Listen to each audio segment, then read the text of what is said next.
پاکستان امریکہ کے ساتھ مضبوط تعلقات چاہتا ہے۔ ان تعلقات کو چین کے ساتھ دوستی کے تناظر میں نہ دیکھا جائے۔ امریکہ ثالثی کرے تو پاکستان بھارت سے مذاکرات کے لیے تیار ہے۔ پی ٹی آئی حکومت مزید 6 ماہ رہتی تو ملک ڈیفالٹ کر جاتا۔ نائب وزیر اعظم اسحاق ڈار کا العربیہ ٹی وی کو انٹرویو اور نیو یارک میں پاکستانی کمیونٹی سے خطاب۔ کہا ڈیفالٹ کے خطرے کو دفن کر دیا۔ ہمارا ہدف پاکستان کو G20 میں شامل کرنا ہے۔ ہم نے بھارتی جارحیت کا منہ توڑ جواب دیا، بھارتی پروپیگنڈے کو دنیا کے سامنے بے نقاب کیا۔ بھارت کی بوکھلاہٹ ابھی تک ختم نہیں ہوئی، ملک سے دہشت گردی کے خاتمے کے لیے پرعزم ہے۔ مزید کہا فلسطین اور کشمیر کے مسائل کا حل ناگزیر ہے، اقوام متحدہ اور OIC کو عملی اقدامات کرنا ہوں گے۔ فلسطین کے 2 ریاستی حل سے متعلق 2 روزہ کانفرنس کل نیو یارک میں ہوگی۔ ہم چین کے بہت قریب ہیں، امریکہ کے ساتھ بہترین تعلقات چاہتے ہیں۔ ہماری پاکستان کی بیٹی کو اوول آفس میں ڈسکشنز ہوئی ہیں میاں نواز شریف صاحب کی۔ ہم نے پوری کوشش کی، خط لکھا جو بائیڈن صاحب کے جاتے ہوئے، وہ جو جاتے پارڈن کرتے کہ وہی ہو جائے۔ You can see the sincerity of this government. ہمارا ذمہ داری ہے، ہمارا فرض ہے، اور انشاءاللہ وہ ہم کرتے رہیں گے۔ ہماری پالیسیز ویری کلیئر، 2 ٹوک ہے، اس میں کسی کو اپنی نئی ٹوسٹ دینے کی ضرورت نہیں ہے۔ کوئی غلط فہمی میں نہ رہے، عافیہ صدیقی پاکستان کی بیٹی ہے، رہائی کی کوششیں جاری رکھیں گے، یہی بات دہرائی تھی۔ اگر کسی کو انگریزی سمجھ نہیں آتی تو میرا کیا قصور ہے؟ اسحاق ڈار کی وضاحت۔ کہا عافیہ صدیقی پر ہمارا موقف واضح ہے، ہم نے ان کی رہائی کے لیے سر توڑ کوششیں کی، جو بائیڈن کے جانے سے پہلے بھی معافی کی درخواست کی۔ کوئی ہمیں یہ نہ بتائے کہ ہم نے کوشش نہیں کی۔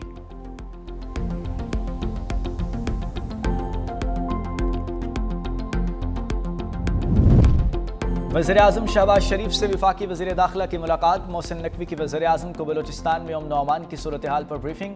وزیر اعظم کی وزیر ہوا بازی کو زائرین کے لیے خصوصی پروازوں کا انتظام اور گوادر سیف سٹی پر کام شروع کرنے کی ہدایت۔ محسن نقوی کا مظفر آباد کا مختصر دورہ۔ میجر سید رب نواز گیلانی شہید کے اہل خانہ سے اظہار تعزیت۔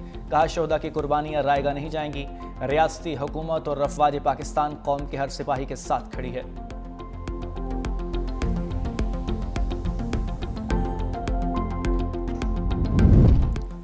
زائرین کے بذریعہ سڑک ایران عراق سفر پر پابندی عائد، زیارت اربعین کے لیے صرف فضائی سفر کی اجازت ہوگی۔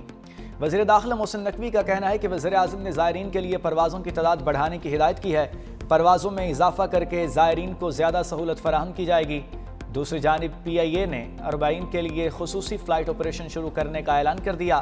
PIA کی پاکستان سے نجف کے لیے خصوصی پروازیں 8 اگست سے 11 اگست تک چلائی جائیں گی۔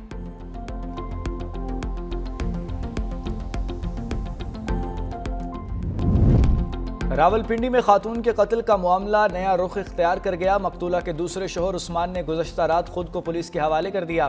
عثمان اور خاتون نے نکاح کے دستاویزات بھی سامنے آ گئے۔ خاتون نے مظفر آباد میں 12 جولائی کو عثمان سے نکاح کیا تھا۔ سسر الیاس نے کہا کہ ہم نے لڑکی کو اس کی فیملی کے حوالے کر دیا۔ 2 دن بعد قتل کا پتہ چلا۔ نکاح کے 4 دن بعد 10 لوگ ہمارے گھر اسلحے سمیت داخل ہوئے۔ مقتولہ نے عدالت سے تحفظ بھی مانگا تھا۔ پولیس کے مطابق واقعے سے قبل جرگے کے سربراہ عصمت اللہ نے خاتون کے قتل کا حکم دیا۔ ملزم نون لیگ کا مقامی رہنما عصمت اللہ کی سرعام ہوائی فائرنگ کی ویڈیو وائرل۔ ویڈیو میں گولیاں چلاتے ہوئے دیکھا جا سکتا ہے۔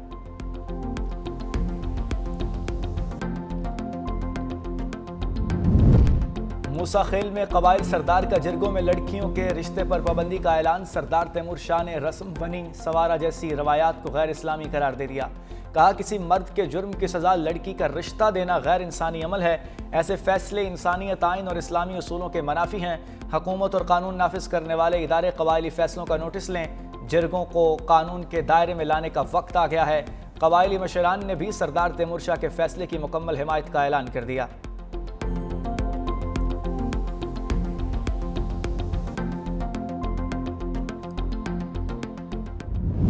اسرائیل فلسطینیوں کو بھوکا مارنے پر تل گیا۔ غزہ تک خوراک اور امداد لے جانے والی کشتی پر قبضہ کر لیا۔ اسرائیلی فورسز نے کشتی میں سوار یورپی یونین کے رکن پارلیمنٹ سمیت 12 ملکوں کے 21 کارکنوں کے عملے کو اغوا کر لیا۔ کشتی منتظمین کی لائیو ویڈیو میں اسرائیلی فوجیوں کو زبردستی کشتی پر چڑھتے ہوئے دیکھا جا سکتا ہے۔ قبضے سے قبل کشتی پر سوار ایک خاتون رکن نے ایکس پوسٹ میں لکھا، اسرائیلی فوج پہنچ گئی ہے، ہم اپنے فون سمندر میں پھینک رہے ہیں، غزہ میں قتل عام بند کرو۔ امریکی نژاد فلسطینی وکیل ہویدا اعراف اسرائیلی فوج کے سامنے ڈٹ گئیں۔ کہا غزہ کی ناکہ بندی عالمی قانون کی خلاف ورزی اور جنگی جرم ہے۔ ہماری کشتی سے تمہیں کوئی خطرہ نہیں۔ اسرائیلی بحریہ کے پاس امدادی کشتی روکنے یا قبضے کا کوئی قانونی اختیار نہیں۔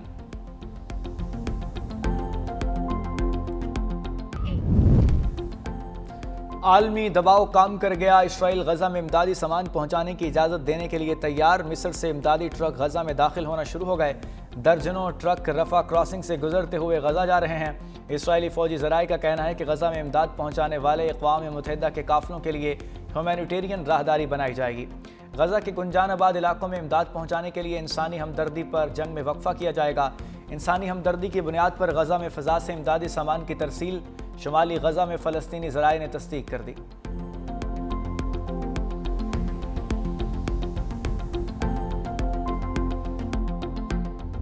غزہ پر بھوک اور موت کے ڈیرے، غذائی قلت اور بھوک سے شیرخوار بچوں سمیت مزید 6 افراد دم توڑ گئے۔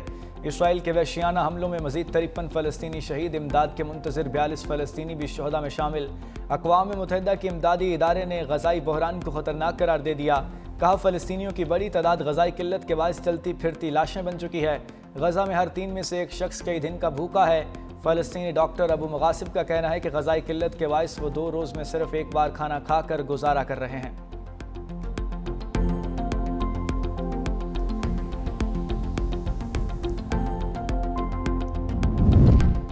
اٹلی اور برطانیہ کا بھی فلسطین کو بطور ریاست تسلیم کرنے کا عندیہ۔ برطانوی وزیر اعظم کیئر سٹارمر نے کہا فلسطینی ریاست کو تسلیم کرنے کے حامی ہے، مگر یہ اقدام وسیع امن منصوبے کا حصہ ہونا چاہیے۔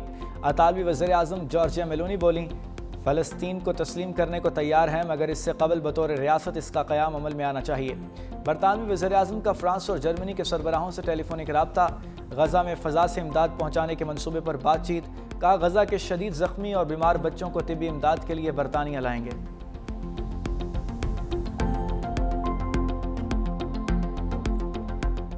غزہ میں خوراک کو جنگی ہتھیار بنانے پر دنیا بھر میں اسرائیل کے خلاف مظاہرے۔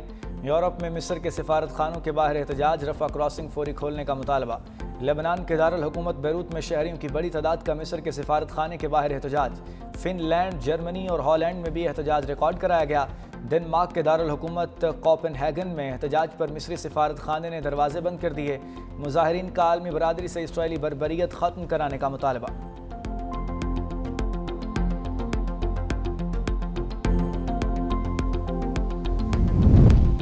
وزیر اعظم شہباز شریف کی خوراک کو ہتھیار بنانے پر اسرائیل کی شدید الفاظ میں مذمت۔ کہا فلسطینی بچوں اور خواتین کے لیے امدادی سامان کی ترسیل کے لیے سفارتی کوششیں جاری رکھیں گے۔ وزیر اعظم نے غزہ متاثرین کے لیے امدادی سامان بھیجنے پر جماعت اسلامی اور الخدمت فاؤنڈیشن کی تعریف کی۔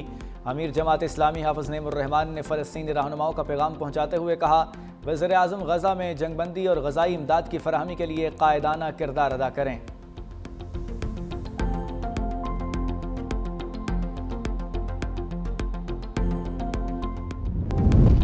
کل سے مونسون کے نئے اسپیل کی انٹری، مونسون بارشوں سے 24 گھنٹوں میں مزید 6 افراد جاں بحق۔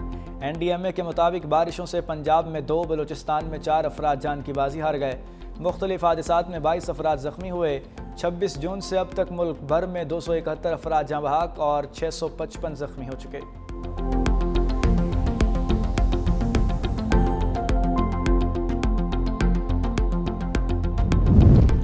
چشمہ بیرات سے نکلنے والا 4,33,000 کیوسک کا سیلابی ریلا لیا کے نشیبی علاقے میں پہنچ گیا۔ 20 سے زائد بستیاں ڈوب گئیں، لوگ گھروں میں محصور ہو گئے، زمینی راستے منقطع۔ پنجاب بھر میں سیلاب کے باعث مختلف اضلاع میں 120 موضع جات جزوی طور پر زیر آب۔ بھکر، کوٹ ادو، ڈیرہ غازی خان، راجن پور اور رحیم یار خان کی بستیاں متاثر۔ جھنگ اور میاں والی میں کئی دیہات زیر آب۔ کشمور کے قریب دریائے سندھ میں پانی کی سطح میں مزید اضافہ۔ گڈو بیراج پر درمیانی درجے کا سیلاب برقرار، راول ڈیم میں پانی کی سطح بلند ہونے پر سپل ویز پھر کھول دیے گئے۔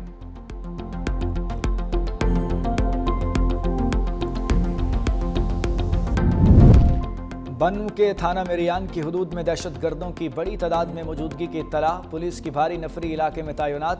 دہشت گردوں کا کسی بڑی کارروائی کے لیے شہریوں کو بطور ڈھال استعمال کرنے کی پلاننگ کا انکشاف۔ دہشت گرد گزشتہ رات مقامی آبادی سے زبردستی چندہ اکٹھا کرتے رہے ہیں۔ مقامی افراد اور دہشت گردوں کے درمیان فائرنگ کا تبادلہ ہوا ہے۔ پولیس شہریوں کے تحفظ کے لیے پرعزم ہے۔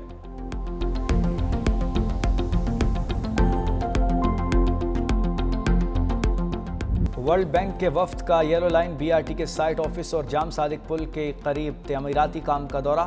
سینئر وزیر سندھ شرجیل انعام میمن کی منصوبے کی افادیت اور پیش رفت پر بریفنگ۔ کا الیکٹرک بسز کا ماحول دوست جدید منصوبہ روزانہ لاکھوں افراد کو ٹرانسپورٹ کی سہولت فراہم کرے گا۔ وفد کی منصوبے پر کام کی رفتار اور معیار کی تعریف۔ کراچی میں مزید ٹرانسپورٹ منصوبوں کی ضرورت پر بھی زور۔ سینئر صوبائی وزیر شرجیل انعام میمن کی جانب سے وفد کے شرکاء کو اجرک، سندھی ٹوپی اور شیلڈز پیش کی گئیں۔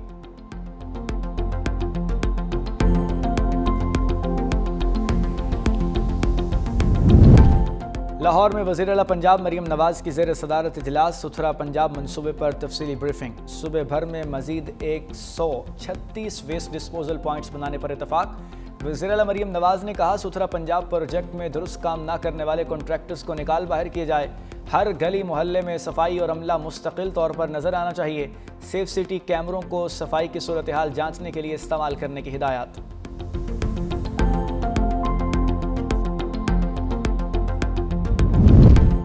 شکریہ وزیر اعلیٰ مریم نواز۔ گورنر پنجاب سردار سلیم حیدر خان کا سیلاب متاثرین کو 10 لاکھ روپے فی خاندان دینے پر اظہار تشکر۔ کا امید ہے چکوال اور جہلم کو بھی جلد آفت زدہ قرار دے کر وہاں کے سیلاب متاثرین کی بحالی کے لیے اقدامات اٹھائے جائیں گے۔ میں اور وزیر اعلیٰ پنجاب صوبے کی ترقی اور خوشحالی کے لیے ایک پیج پر ہیں۔ بطور گورنر اچھے کاموں کو سراہا جائے، اس کو سیاسی رنگ دینا مناسب نہیں۔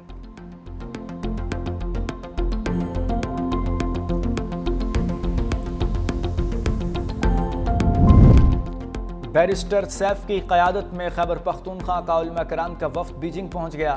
چیئرمین اور وائس چیئرمین اسلامک ایسوسی ایشن آف چائنا سے ملاقات۔ وفد کا چین کی پہلی سرکاری مسجد کا بھی دورہ۔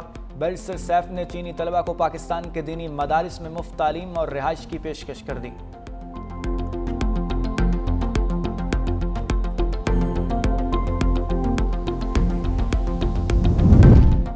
بجلی چوروں نے قومی خزانے کو 5 ارب 78 کروڑ روپے کا چونا لگا دیا۔ آڈٹ رپورٹ میں حقائق سامنے آ گئے۔ سب سے زیادہ بجلی چوری پشاور، حیدرآباد اور لاہور میں ہوئی۔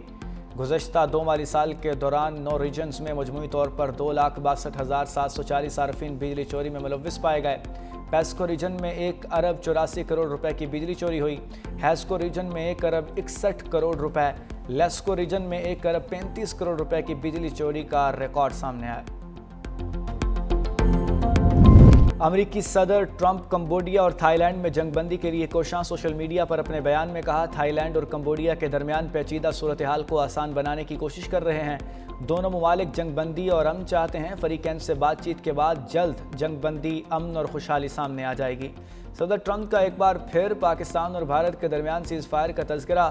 کہا کمبوڈیا اور تھائی لینڈ کی جنگ میں بہت سے لوگ مر رہے ہیں۔ یہ صورتحال انہیں پاکستان اور بھارت کے تنازع کی یاد دلاتی ہے جسے انہوں نے کامیابی سے رکوایا تھا۔ دوسری جانب امریکی صدر کے رابطے کے بعد تھائی لینڈ نے جنگ بندی پر آمادگی ظاہر کر دی۔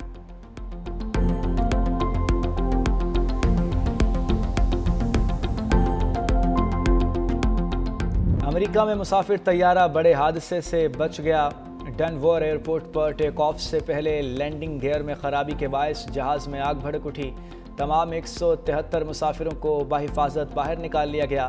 بوئنگ 737 طیارہ ڈنور سے میامی جا رہا تھا۔ ویڈیو سوشل میڈیا پر وائرل۔